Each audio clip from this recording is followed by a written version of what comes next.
briefing, Building a Winning Team for Missions to Mars. I'm very excited about this briefing. We have an excellent panel today, 5 speakers. They are Nashir Contractor, Jane S. and William J. White, Professor of Behavioral Sciences at Northwestern University, Leslie DeChurch, Professor of Communication Studies at Northwestern University, Jeffrey Johnson, Professor of Anthropology at University of Florida, Gainesville, Steve Kozlowski, Professor of Organizational Psychology at Michigan State University, and Tom Williams, Element Scientist for the Human Research Program in the area of Human Factors and Behavioral Performance. We'll get started. Thank you. Welcome to all of you, and we're delighted to be here on behalf of the panel. We're excited to share some of our findings. My goal in organizing this session, and in my 3 minutes or so here, is to provide a few findings, but to also provide some scaffolding for what you're going to hear from our esteemed colleagues here. So as we consider all the science and engineering that is going to be required for us to get to Mars, one of the big challenges that we have to face is that there is one particular object that we have no control over engineering and designing, and that is the human body. And that has been the case for the human body and has been a challenge for the space movement for a while. We have spent centuries looking into ways in which we can understand the manual or decode the manual for the human body, how it works. In the last century, we've also made a lot of progress in writing the repair manual for when the human body does not work. In the last few decades, we have begun to write a manual for how the human body works in space in light of the different hazards that they face in space. And these hazards are well understood in terms of things like radiation, gravity fields, and so on. It's only in the last decade or so that we have begun to write the manual and, dare I say, take baby steps in writing the repair manual for the social impacts that accompany humans who are going into space. And so today what you're going to hear are the very preliminary, the first findings of research that has actually happened and moved away from speculation, either by experts or by science fiction writers, to actually looking at what we know about from a scientific fact about space. You might ask the question, and in fact, I was asked this question yesterday by a reporter, are you saying that we actually have sent people to asteroids? And the answer is no, we have not. And so the question then is, how could we know, and how could we make scientific insights about it? Well, it would be nice if we could have a human petri dish where we could put people into a small, confined area, isolate them for long periods of time, and physiologically and psychologically prod them 24 hours a day, 7 days a week. But wait, we actually do have a human petri dish. It's called the Human Exploration Research Analog that is based at the Johnson Space Center. In fact, we have many human petri dishes. This would not have been allowed as scientific studies in a lab at a research university. Since the days of Zimbardo and others, human subjects issues have prevented us from doing this kind of research, but now in the context of spaceflight, whether it is HERA, the Human Exploration Research Analog at Johnson Space Center, high seas in Hawaii, the Chinese have their own space palace, as they call it. The Japanese have their own facility as well. And so we're learning a lot about what we're going to hear today are results that are based on observations and studies that we've conducted in these human petri dishes. I'm going to focus 3 quick findings here and then hand things over to the rest of our panel. Some of the research that we have begun to do in this context is to ask about what is the right team that would go to Mars. Remember that going to Mars is about a 9-month trip.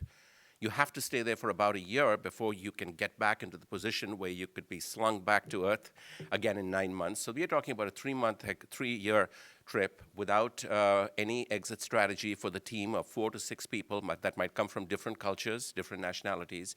And so one of the first questions that we've asked ourselves is the right stuff that Tom Wolfe wrote about when referring to the Mercury astronauts John Glenn and Alan Shepard, among others. Is that right stuff still the right stuff for a team that would go to Mars? And I think we're pretty confident that it is not. So what we have done instead is we have built computer-based models that predict how well people would work in space. And we have findings from these models that are quite encouraging in terms of how we can predict how well people would do in this. For example, how will they get along with each other? We do a really good job of being able to predict that.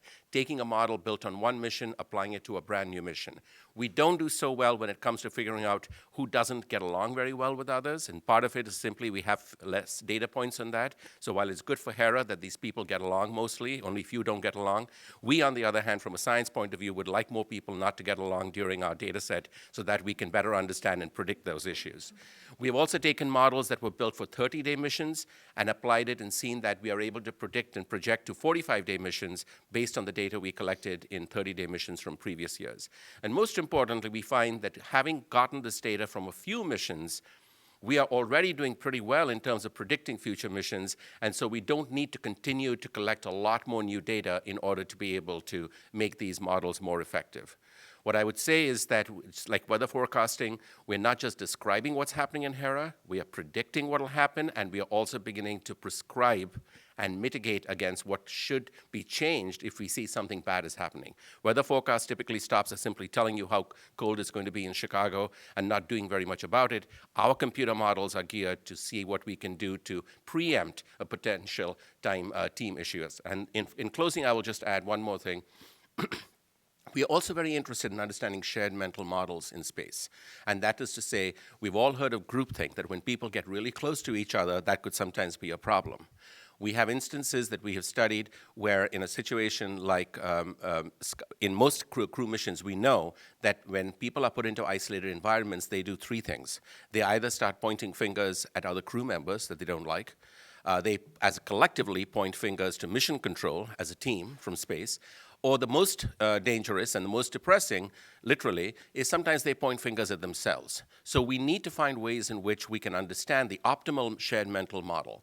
And there I'm very happy to report that we took an example from history of the Skylab mission. Some of you may remember that there was a work slowdown on Skylab 4 in December, around Christmas time, 1973. And they essentially went, quote unquote, on strike. That's not really the word that NASA likes, but they turned off radio communications with NASA ground control, spent time relaxing and looking at the Earth, and only before resuming communication with NASA after this period of hiatus. What we did was we looked at all the text that was communicated before and during that Skylab mission, as well as the other Skylab missions that preceded it, and were able to find with high level of accuracy that we could have predicted this slowdown. We could have predicted that this was likely to happen just based on the conversations that happened amongst the crew members and with the crew members and mission control. So with the power of computational models and text analytics, what we are doing to help understand and anticipate challenges for teams in space that you're going to hear from the rest of our colleagues will, at the end of it all, help us improve the quality and the effectiveness of teams back here on Earth. And in that sense, we are upholding a tradition that what NASA does in space comes back to benefit us back on Earth. And all of these techniques that you're going to hear about today have not been actually conducted on teams on Earth for the most part, but we are excited that these methodologies will have huge spillover effects in organizational contexts. Thank you. Good morning. I'm Leslie DeChurch, professor at Northwestern in communication and psychology. And I want to get you to conjure an image for a moment. Thinking back on some of the great successes in the space program, the images that you think of likely involve people, and they involve teamwork and collaboration. And behind the awesome robots and rockets and technologies and the math and the other technical innovations, there are people. And there are people that come together and set aside their individual self-interest to accomplish something that is greater than what they're individually capable of doing. And that's the essence of teamwork. Now, if I ask you to think about prior successes, like what it took to get to get 3 men, 2 of them on Mars in Apollo 11, or think back to Apollo 13 and what it took to get 3 men safely back on Earth, you're probably thinking about extraordinary teamwork that happened inside a mission control center, where literally hundreds of people could work on troubleshooting, planning, and running an operation remotely from Earth. That was the moon. Mars is 200 times on a good day, or at a good orbital cycle, further than the moon, and it's 1,000,000 times harder in terms of complexity. So when we go to Mars, there won't be hundreds of great minds completely running the mission and troubleshooting the problems that we know are likely to happen and the problems that will happen that we don't know. Instead, there will be 4 to 24 individuals that will only have each other. They'll also be operating as a team, troubleshooting a lot of problems that can't be anticipated under what we would all consider to be extreme levels of sensory deprivation. They'll look at the same walls, they'll eat the same food, they'll look outside at the same darkness, and they'll only have each other for any type of variability in their stimulus. Despite these challenges, there's no shortage of people who dream of signing on to this team. So the question that we ask in our research is, what happens to team performance in these conditions of extreme sensory deprivation? So the findings that I'm going to share today will show the stories of 9 4-person analog space crews that gave up 30 to 45 days of their lives to live under these same conditions so that we could study what happens to their social interactions. Not only did they live in isolation and confinement in an analog, but they spent approximately 30% of their time experiencing what we call extreme communication delay, meaning that between 30 seconds and 5 minutes one way was the fastest that they could have any communication go beyond just the other 3 crew members that were inside their habitat. And so to my question of what happens to team performance, I have some good news and I have some bad news. So let's start with the good news. In the team space, we study a concept called collective intelligence, which is comprised of 4 things that successful teams need to be capable of doing. 1, they need to make decisions. 2, they need to be able to execute tasks. 3, they need to be able to negotiate and resolve conflicts. And 4th, they need to be able to generate and create new ideas and solutions. So back to the good news. The 9 teams that we studied all showed improvement on what we would call behavioral dimensions of collective performance. That is, their ability to time, coordinate, sequence, psychomotor activities improved. But let's talk a little bit about the bad news.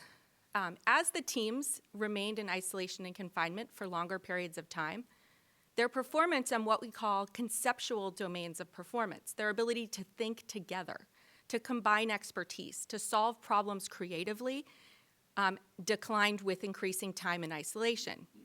Importantly, this is exactly what autonomy is going to necessitate of these future brave space explorer teams.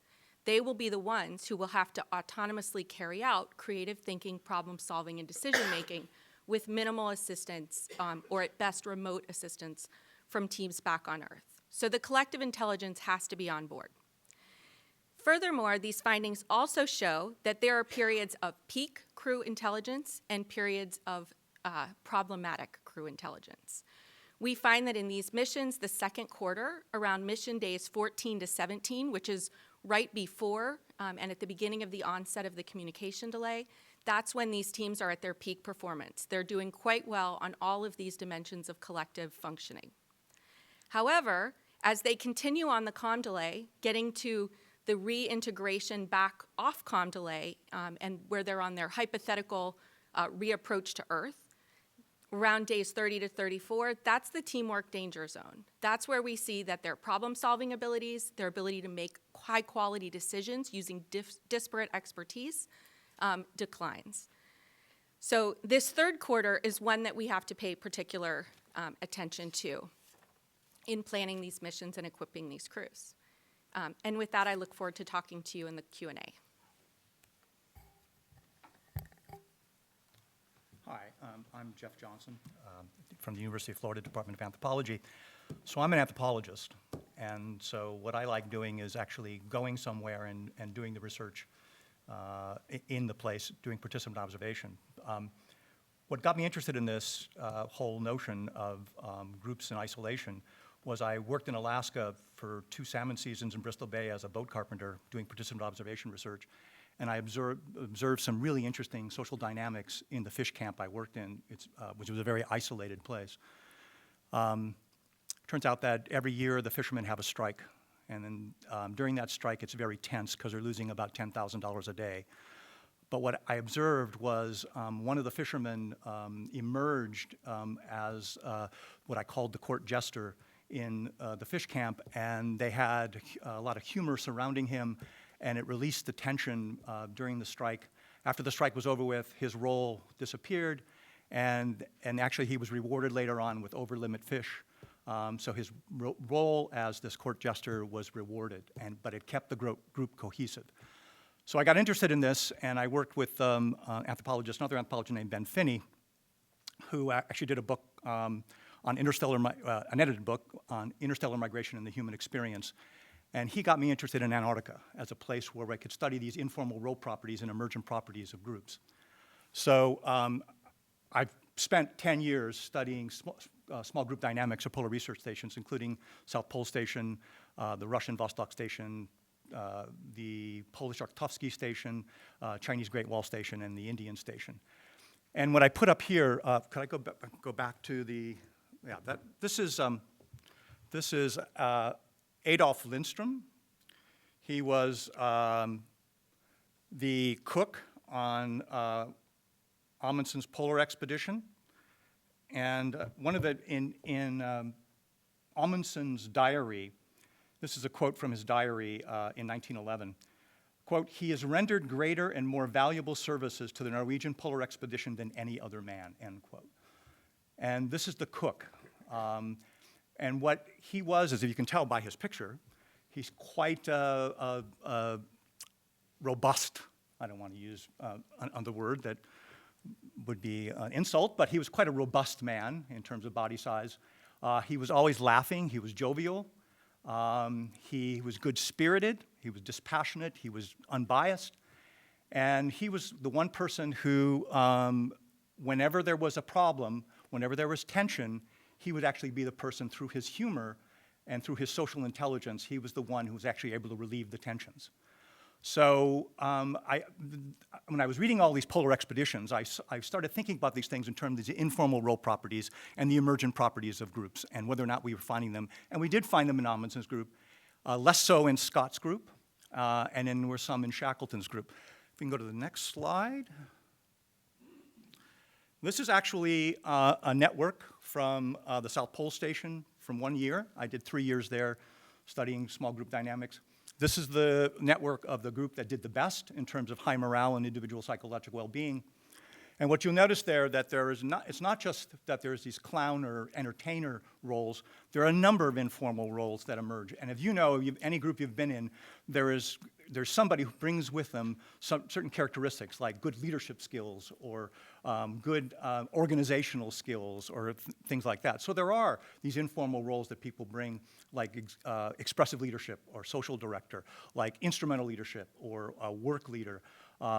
There's storytellers that are a part of this, and as well as these entertainers and clowns. So what you'll notice here is that I point out that there are people were nominated by the group in terms of these informal social roles, and there are 3 expressive leaders. All of them were women. All of them organized events like dinner parties, sporting events, things like that, that brought people together, that created greater cohesion in the group. And you'll notice that the clown is the most central figure in the group. He was a very funny human being. He was very smart. In fact, when we look at his knowledge, we collected cognitive social structures. He actually knew exactly what the group looked like. He was very, very cognizant of how people were connected and in what way. And he used that. He was both seen as a storyteller, and he actually was the bridge between the scientists and the tradespeople. He was actually a carpenter or plumber. So he brought these people together, and he created a cohesive group. In the other groups that didn't do as well at South Pole, they lacked these informal social roles. In particular, they lack them in the right combinations. So the question becomes one, we've seen this now in a variety of different locations. Across the Russian, Polish, Chinese, and Indian stations, we see very similar kinds of phenomena. And the question is, how do these things scale to, these groups would be anywhere between 10 and 28 in Antarctica. How do these kinds of phenomena that we observed in these other kinds of isolated environments, how do they scale to a group of 4 people in these kinds of simulated environments? And it turns out that they do. What we find is that of the 4 missions I've done in-depth analysis of, in terms of the mission viability, the more that there was these informal social roles emerge, the better the mission did in terms of viability. And what I mean by viability are things like we asked people would they be willing to go on a 3-year Mars mission with one another. So the more that you say that you'd want to go on a Mars mission with somebody, the more viable the group is. So the higher the density of those kinds of nominations of people, the better the group was doing. And also in terms of reciprocity of enjoy working with. So we have these independent measures of whether or not the group is getting along. And it turns out that there were storytellers and other kinds of informal social roles that emerged that made the groups work well. In the groups that didn't work well, they didn't have them. In particular, is the isomorphism between informal leadership and formal leadership. So the more that the mission commander was also nominated as the informal leader, the better the group did. And so it's hopeful that these things now can apply when we do analysis of additional 4 to 5 missions, that this will still hold up. Thanks. I'm Steve Kozlowski. I'd like to acknowledge my co-investigators, Daisy Chang and Subir Biswas. So what I want to do with my short 5 minutes here is tell you why we did this work, how we did it, what the key findings are that I'm going to report today, and where it goes, what's next. So you've got a lot of the why already, right? This is a new phase of human space exploration for NASA that we're beginning to embark upon. I think it's really interesting that it's 50 years ago, later this year, that NASA first put somebody on the moon, Neil Armstrong. And now we're getting poised to begin interplanetary space travel to Mars. So people have described this. This is a kind of experience that we describe as ICE. People are going to be isolated, they're going to be confined, and it's going to be under extreme conditions, right? It's a 32 to 33 month mission, 8.5 months out, 8.5 months back, the balance exploring the surface. And think about it, you're going to be in a confined space, you're going to have very little privacy. Once you're on Mars, communication back and forth is a 40-minute round trip. Okay, so you're not going to be having a conversation with ground control or with friends and family. You're going to be self-contained. It's a completely immersive experience. So the 4 to 6 people that comprise the mission, that's your social world for nearly 3 years. Once they close the door, that's it. So there's a very real question here of what happens to team functioning. Jeff described it as team cohesion, the glue that bonds members together around each other as well as the mission that they're trying to accomplish. Scientists have been studying team cohesion since the 1950s, so almost 70 years. And we know that team cohesion is related to team effectiveness. It's an important contributor.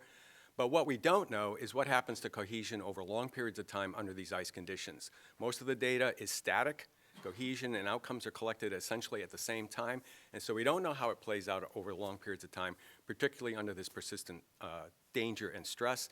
And that's something that NASA needs to know. What happens to it, and if it does have the potential to break down and jeopardize mission effectiveness, what can we do to support it so that crew members are able to manage it over this long duration?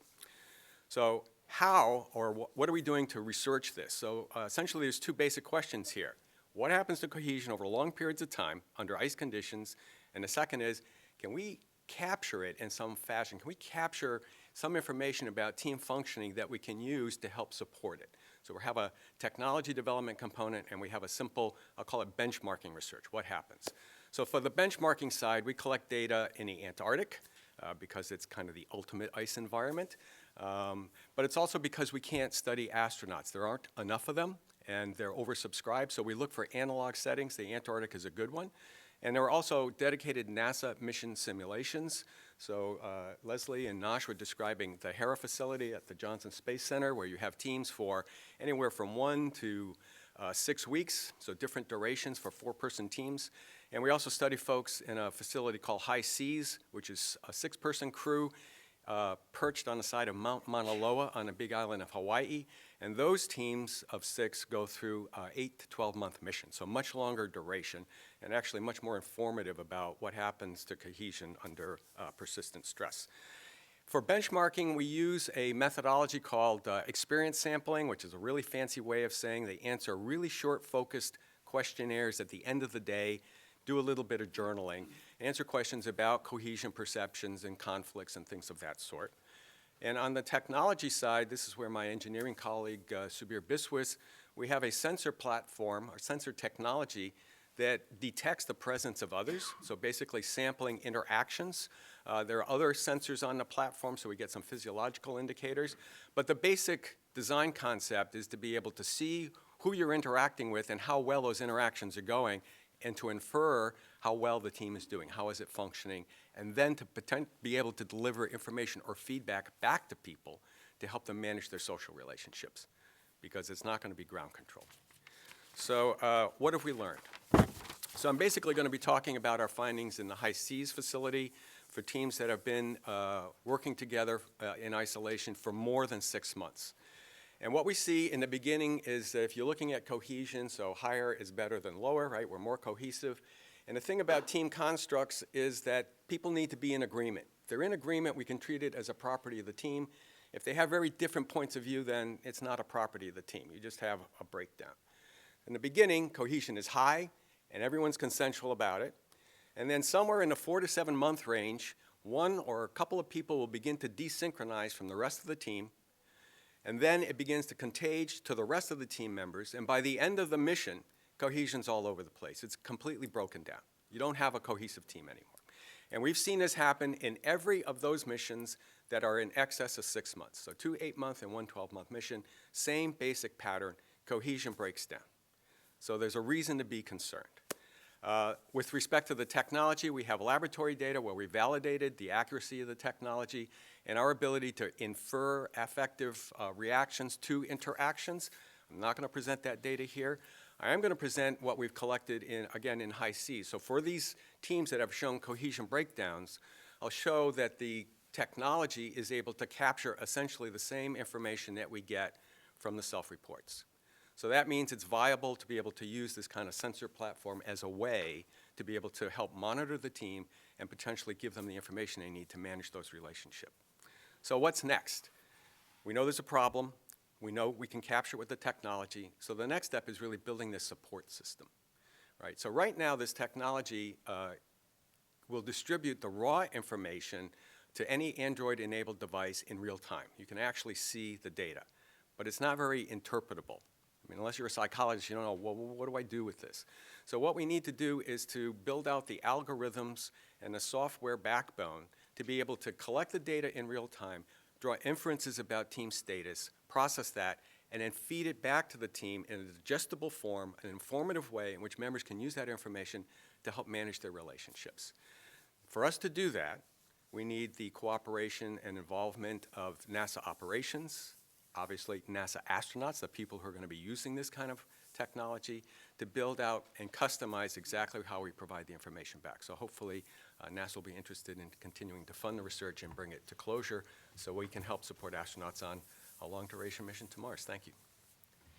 Hi, thank you. I'm Tom Williams. I'm the element scientist for the Human Factors and Behavioral Performance in the Human Research Program at Johnson Space Center.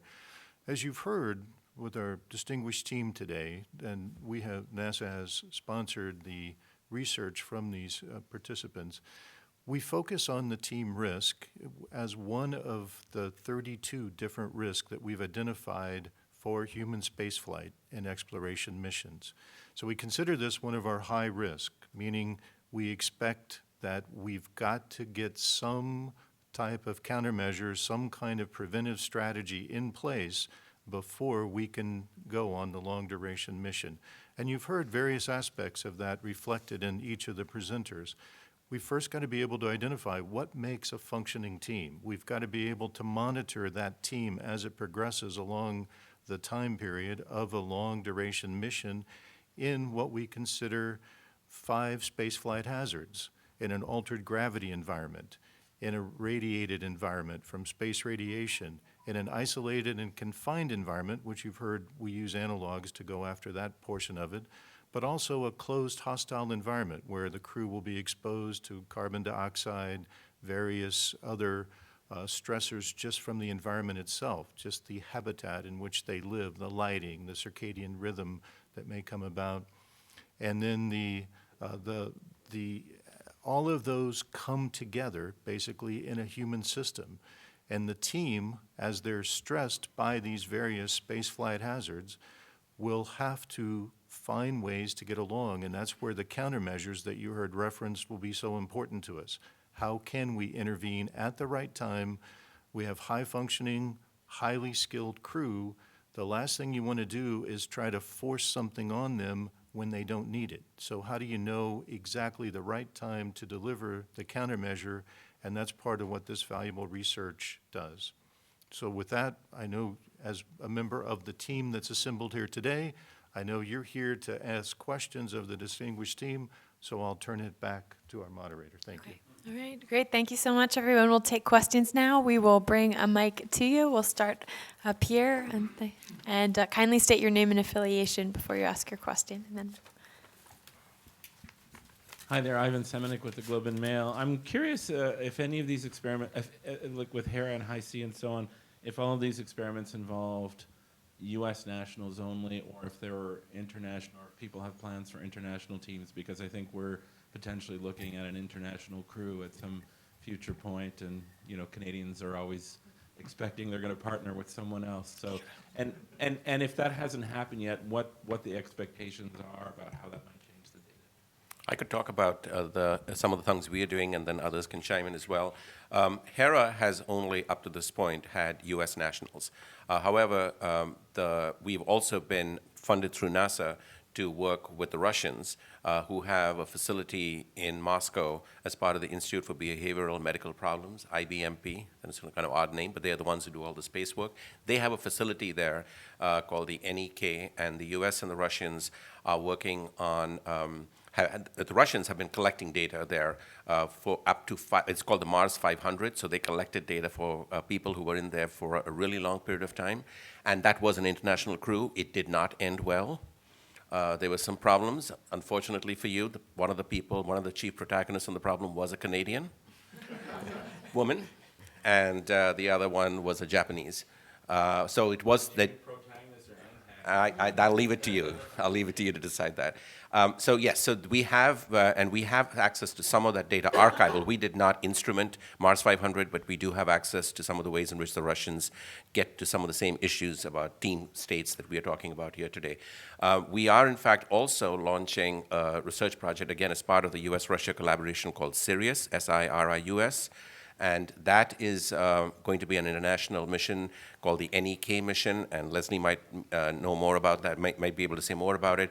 That launches in about 4 weeks, I think, or thereabout. And there we are, in fact, collecting data from that. It includes a U.S. person, but it also includes people from Russia, as well as, I think, some other countries as well. So Where is that one? that's in Moscow. It's in the same facility that was used for the Mars 500. It's called the NEK mission. And we call the project the NEK project, but it's part of the U.S.-Russia serious collaboration. So the tagline is the U.S. and Russia are getting serious about space. So the High Seas mission, people were collected to be international. So I believe, I can't say for sure that every single mission has had an international representation, but the ones in which we collected data, missions 2 through 5, I believe there was at least one, usually a couple people who were international. A deliberate attempt to try to have a fairly diverse crew in that respect. Does it affect the data, or are the human factors just overwhelming all? Well, it could, but we didn't see that in the data we collected. I would say, male, female would be a bigger split, and really just the composition of people. At the end of the day, I think it was Jeff who was talking about it. It's sometimes really difficult. One of the key blind spots, I mean, we've been studying team effectiveness since the 50s. One of the hardest things to study in that is composition of crew. People differ on a wide variety of characteristics. I've got personality, value, demographics, my race, my gender, my age, et cetera.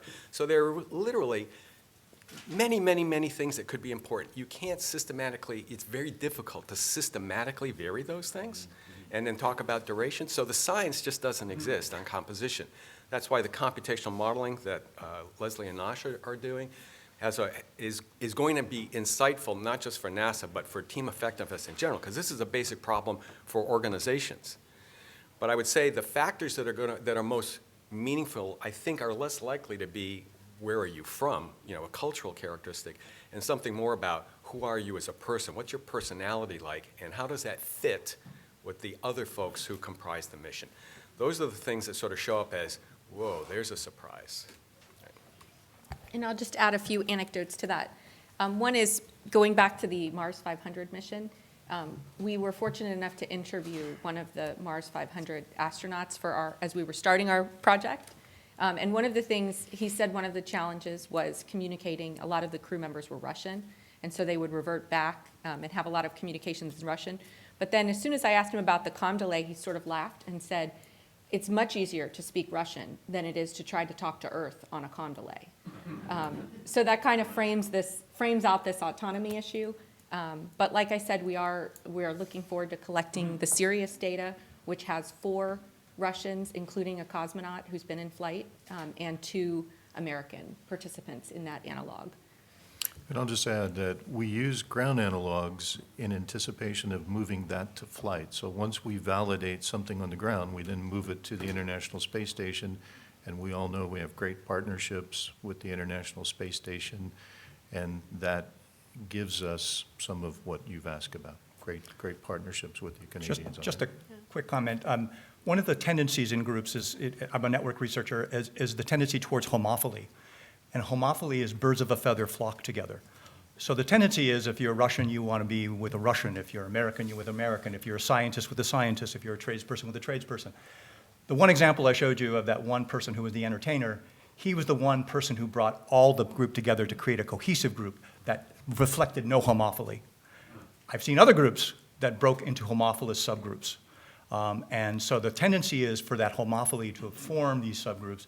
And the question is, how do you put people together in a composition that doesn't happen? There's a tendency for that not to happen. You want the heterophily, not the homophily. We have a question here, and then we'll move over there. Hi, I'm Alan Boyle with GeekWire. I was hoping to slide in 2 kind of related questions. One was, you mentioned the Skylab experience and being able to predict when there might be a breakdown or a strike. That suggests that there might be an AI program that does textual analysis to figure that out. How far have you gotten on that, and is it something that perhaps people could try out? I imagine that could be offered online if people wanted to see if they were compatible.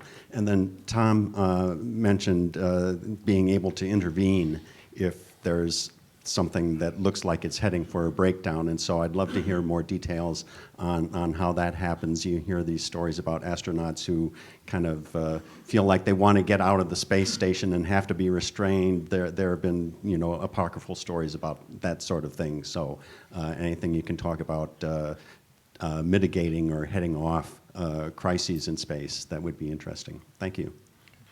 So I think that the notion that you raised about looking at the text, what we have been doing is build machine learning models where we extract features of the text, sentiments, et cetera, from that text and use that as predictors of what was happening within this context, or at least look at the trajectory of how those things change over time. We also look not just at the text features, but even something as simple as the structural features. How often, if I send a message to you, with what latency do you reply back to me? To what extent do we engage in triangular structures? In networks, we call these triads. And what we have found is that when you take all of these different structural features of the kind we call them network signatures, or text analytic features, both do a really good job of predicting what is happening within this context, though surprisingly to us, the network signatures actually were more robust than even the text analytics were, which is not to discount it, but to say back on Earth, where people may be concerned about privacy of looking at the actual text, people think that the network signatures is more metadata, and if that is going to be able to predict it, that might actually be more viable in more organizational context back on Earth. In terms of the mitigation that you addressed to Tom, let's say something, because Tom is somebody who has really challenged us on that issue, and I'm curious to hear what Tom has to say on it. But one of the things we are doing right now, actually, in a HERA mission that started 2 days ago, is we have been able to manipulate who gets to work with whom on a task. And so we built our model before the entire mission, identified where there would be pain points between certain dyads, and not only did we anticipate it, but we have now injected into their what they call their playbook, which is actually their task schedule, who's working with whom. We've actually injected who should work with whom, with the anticipation that that would actually help mitigate these issues. Intuitively, you would say if 2 people don't get along, maybe they need a cooling off period. and not work together, or 2, they need a period where they work together on something they're really good at so that successes will bring bonds, or 3rd, that they will be brought together to work with a 3rd person that they both like, the clown in Jeff's example, so that clown might give them a chance to bring together. So those are some of the strategies we're using. And one thing I just want to add to that, I think Nashir's point goes back to something Steve Kozlowski said a second ago, which is team composition is really hard computationally. And he also mentioned in his findings that the team doesn't all fall apart at once, right? It's a slow cycle of a dyad, a person coming out of line, and then everyone else in the team starts to see their perspective. Yeah, we are broken, right? And they start having different perspectives. And I think this kind of modeling and this countermeasure that Nashir is talking about is really aimed at identifying what the weak spots are, which is a computationally easier problem, and finding these really high compatible dyads that can do the closely coupled work, and these dyads that are likely to be much more problematic. And given the international crew and the fact that it's unlikely any single space agency or private entity is going to get to select the whole crew, right, that these kind of dyadic interventions might be a particularly useful strategy. Would the algorithm do the determination of how the task is organized? That would be the next stage. That is, we are moving from prediction to prescription, and what you're describing is an optimization problem, which some of our best colleagues in operations research and industrial engineering are rearing to go at, recognizing that it is not something easy to solve. And I would add, I mean, my team is our participants journal. They fill out questionnaires, but they also do open-ended things. You can use IBM Watson. You can access this yourself on the web. You get a little account. We submit the journals, and you can get from that extract directed sentiment. So just by looking at the kinds of things that people write at the end of the day, who they're happy with and who they're not happy with, you can identify kind of some of basically the frictions that Nashir is talking about.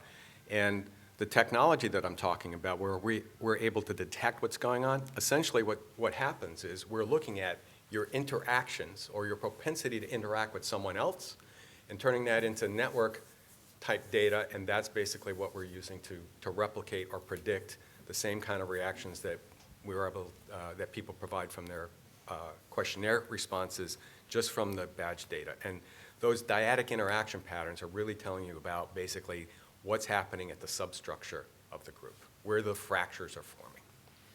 I'll address the one part of the question. So in our team risk, we recognize there's got to be cooperation, coordination, communication, but there's a 4th component that we really focus on, and that's psychological adaptation, that psychosocial adaptation. And there's an old saying in psychology, good mental health is not the absence of conflict, but how you handle the conflict. So part of what we have to get to is what are those intervention strategies given at the right time.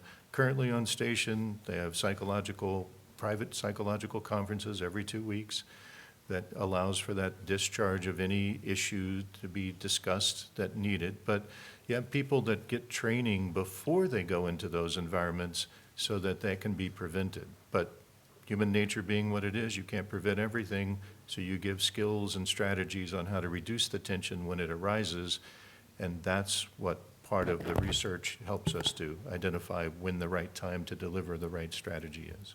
You advise the astronauts how to...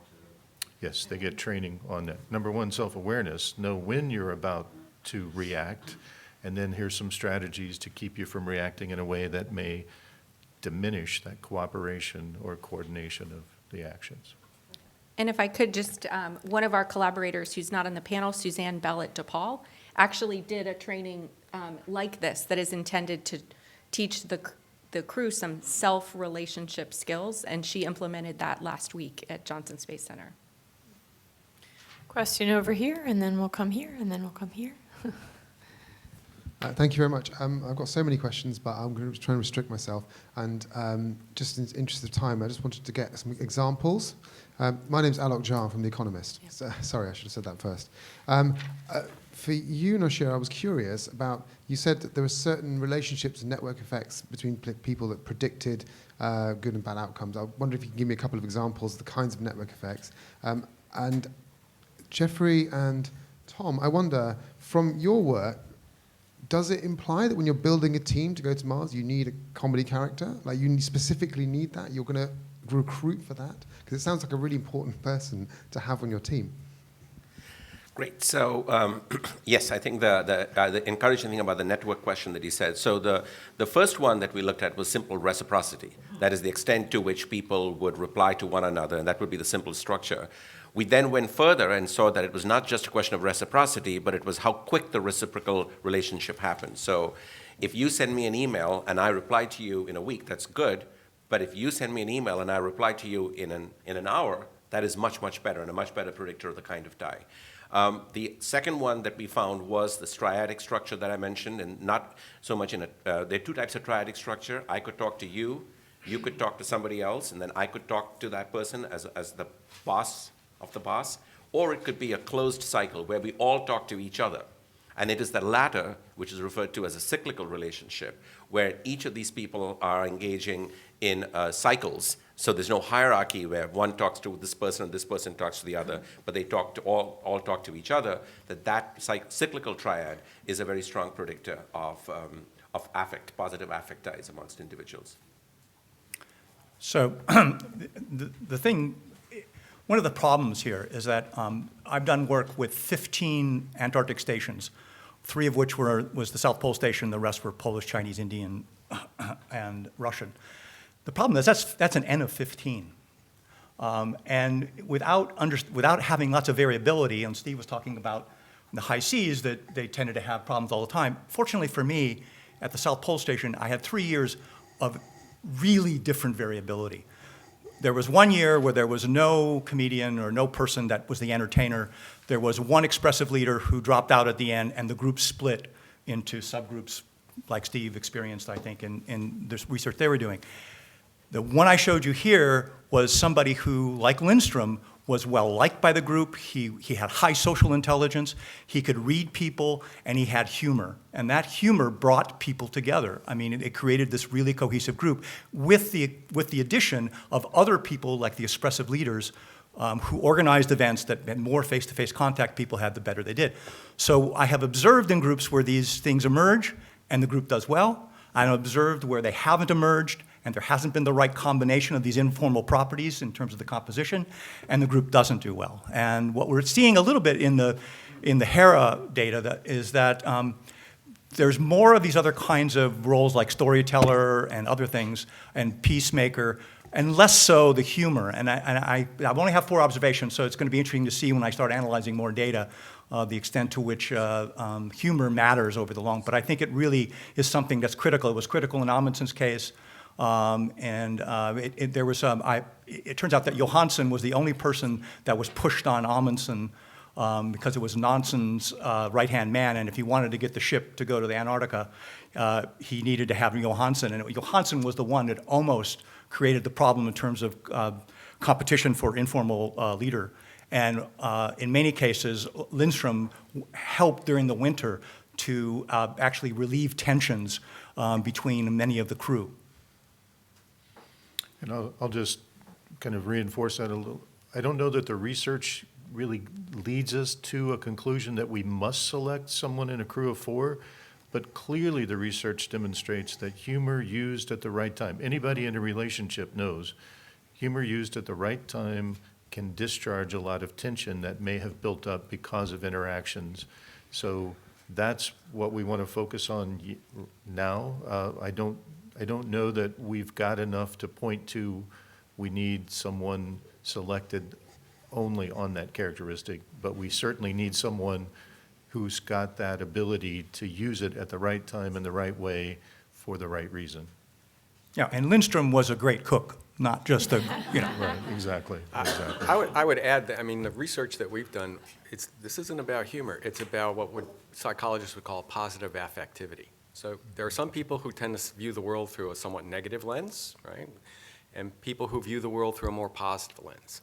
And generally speaking, positive affectivity acts as a kind of buffer so that people can absorb more stress before it begins to bubble out into some kind of reactive behavior. At least that's what we've seen some of the questionnaire data that we've collected in the different analog environments.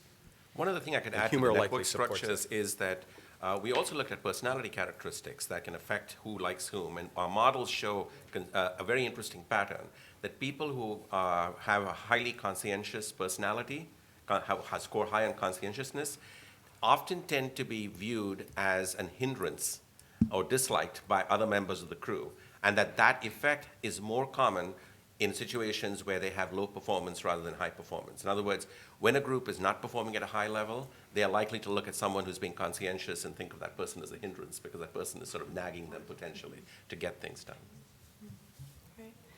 So seeing that it's 10:51, I'm going to ask Amanda Johnson in the back to take our speakers to a follow-up room so that if you continue to have questions, you can speak with them. But thank you so much to all of our speakers. This was a fascinating panel. Thank you.